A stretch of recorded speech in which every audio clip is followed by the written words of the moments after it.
రాజవీధిన సుంకాల చావిడి దాటి ఏమీ ఎరగనట్టు ముందుకు పోతుంటే, ఏయ్ ఆగు, ముందా ఆ మూటలో ఏముందో చెప్పు అని సుంకాలు వసూలు చేసేవాడు అడిగాడు.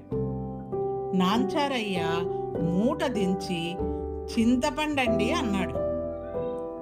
సుంకాధికారి మూటను కాటా వేయిస్తూ దబ్బనంతో 4-5 చోట్ల పొడిచి, చింతపండులాగే ఉంది, 4 మణుగులు బరువు ఉంది, 4 పావలాలు, 1 రూపాయి సుంకం కట్టు అన్నాడు. నాంచారయ్య రూపాయి చెల్లించి మూట మళ్ళీ ఎత్తుకొని మరొక దారిన అరణ్యంలో తన సామానున్న చోటికి చేరి గోతా మూత విప్పి రాక్షసిని విడుదల చేశాడు.